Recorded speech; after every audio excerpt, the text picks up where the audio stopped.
namin magkaroon ng bahay dahil pangarap na namin ni Mama yon. Gusto ko siyang pauwi dito. Gusto ko kasama lahat yung pamilya ko. Gusto ko yung sarili ko talaga yung pupukpok ng bahay para makita ng tatay ko na yung buong pawis ko talaga yung pinagawa ko ng bahay.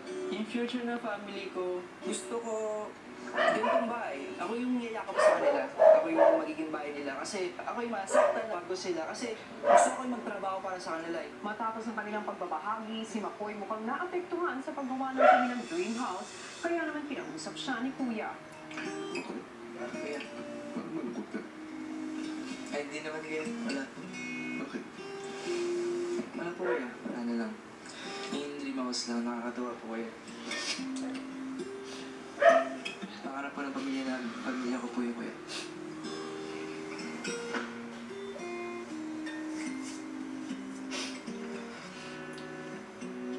Kaya ako nandito sa showbiz po para po ito sa dream house po kuya. Naalala ko na po kuya yung mami ko. Kasi gusto siya po talaga niya magkabahay din kami na bago, may iba na malayo po sa lugar po namin. Naalala ko lang kasi kuya nirerentahan po lang namin yung bahay namin at tinitiran namin ngayon. Siya lang po talaga yung nagtatagayad sa amin. Tapos, hindi namin alam na alangan na pala ng problema ng mami ko. Hindi na po niya alam kung saan siya ko ng pera. Tapos, hindi ko pinaparamdam sa amin yun. Siya gumawa ng paraan.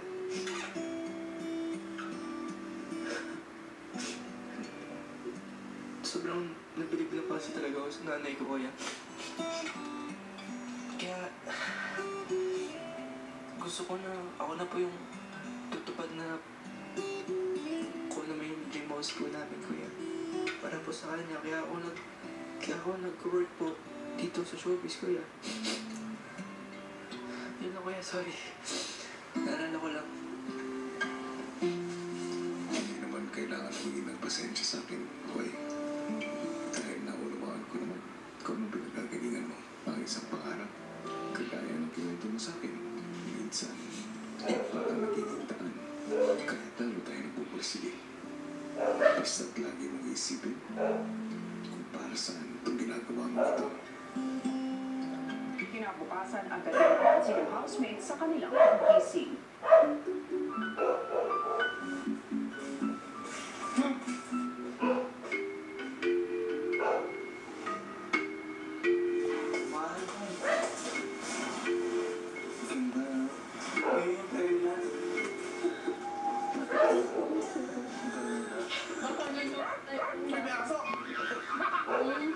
Hanggang sa almusal, usapan pa rin nila ang nakitang bahay. Ano ang bahay natin? Model house nga yun. Diba? The one in the living room looks like a model house. What do you have to build that in your life? Yun nga sabi. Hindi nagtagal, tinipon na ni Kuya ang lahat para sa isang anunsyo. Housemates, noong nakaraang araw, kayo ay gumawa ng inyong dream house. Ang dream house na inyong pinapangarap para sa inyong mga sarili at higit sa lahat para sa inyong pamilya. At bilang dream team, isang premyo na pinapangarap na bawat isa sa inyo ang maaaring makuha sa pagtatapos ng linggong ito.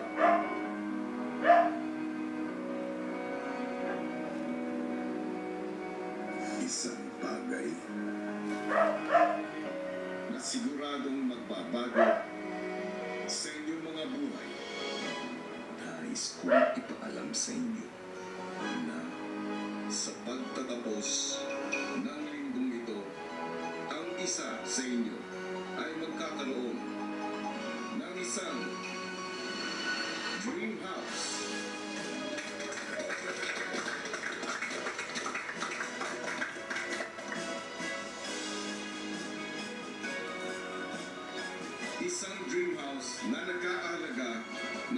higit kumulang 2 million pesos.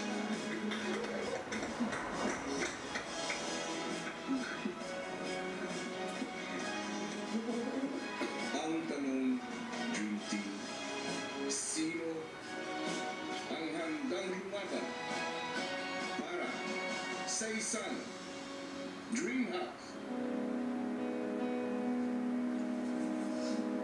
Matapos ang anunsyo, sina Yong at Jerome agad pinag-usapan ang Dream House.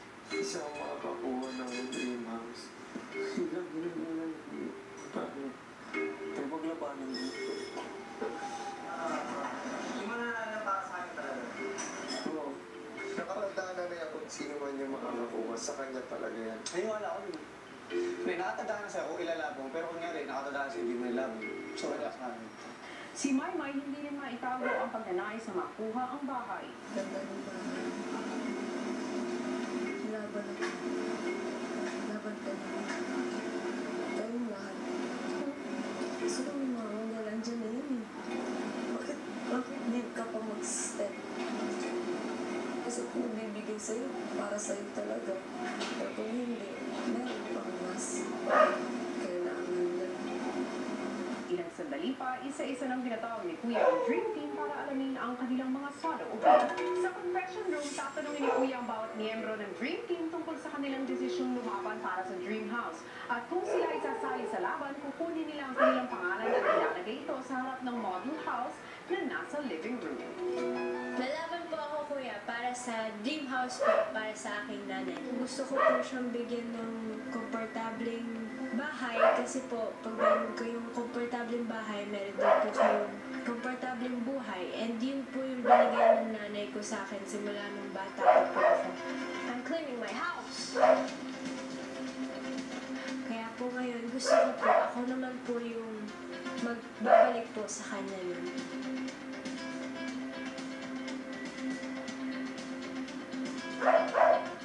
Magiging achievement po ito para sa akin na magkaroon ng sariling bahay. Siyempre, magiging secure na rin yung future ko. Gagawin ko po lahat ng abot ng aking makakaya. Siguro yung susobra pa sa 100% ng aking abilidad. Hindi lang po rin para sa akin, iisip ko na rin po para dun sa mga umaasa po sa akin. I am ready to fight for my dream house. To prove to myself what I can achieve, and also my family, definitely. Like my mom, she's been through a lot and she's sacrificed a lot. She even sacrificed her own dream home. I'd like to give her another place at some point to live. Sabi ko po sa sarili ko, mag-uumpisa po akong asikasuhin yung sarili kong buhay kapag nabigyan ko na po ng sariling bahay yung mga magulang ko at mga kapatid ko. So, baka sakaling ito na rin po yung pagkakataon para sa akin na mag-umpisa po ng pagsarili kong buhay kung sakaling pagbibigyan ako ng chance na magkaroon ng sariling bahay para sa pamilya ko. Gusto ko ng bahay. Kung bakit ako nagtatrabaho, kung bakit ako pumunta sa Pilipinas, it's all for a house. I'll do anything. I'll do everything.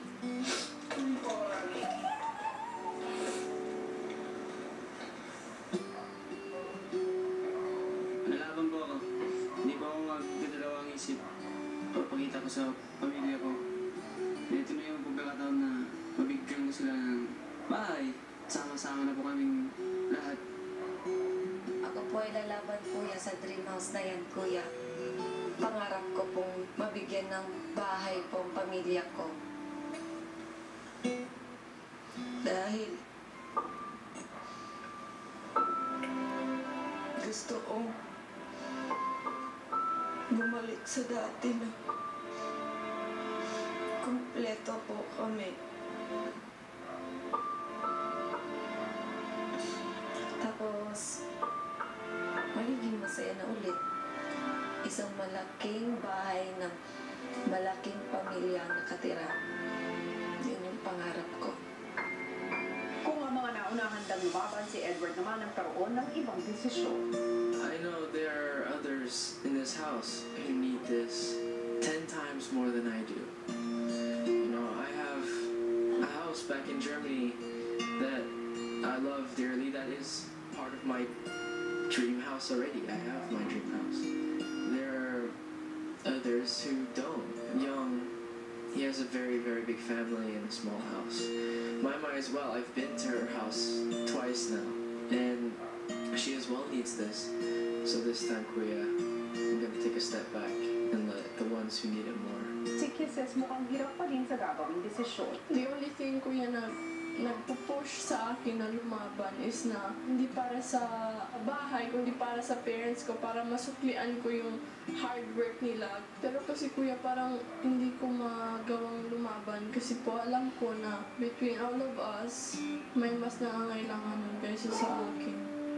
Kung nilagpan po ako, ito po.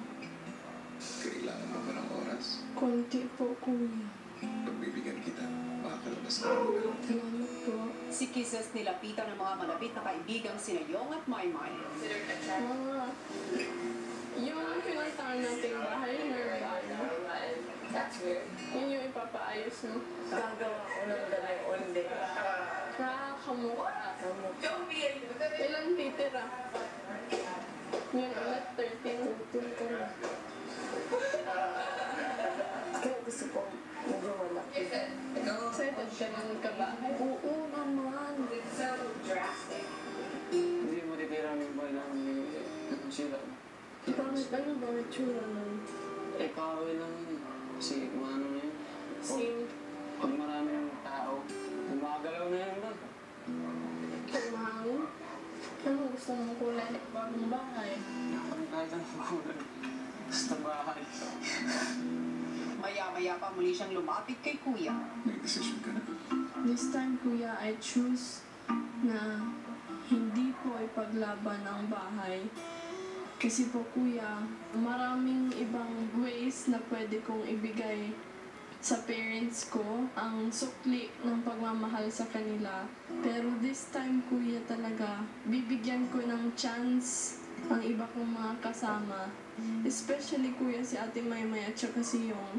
Kung si Kisses hindi nasasali sa laban, si Jimmy naman tila may pinag-iisipan din. I'm willing to fight for my dream house, Kuya. Well, I'm currently having an inner struggle. Well, I'm still thinking about it, so I want to win it for someone. But I'm not made up yet. I'm struggling because this is not a small gift. I'll pray to God about it, but I want to give it to Maymay. The moment that you announced that you're gonna give out the house, Maymay was the first person that came into my mind. It seems like at a young age she went through a lot. Are you sure about this? That's why I'm not sure about it, but I need more time. I don't know. But let me ask you again. Ang sigurado ba na ilalaban ka nga? Yeah, I'm willing to fight for the house, Kuya.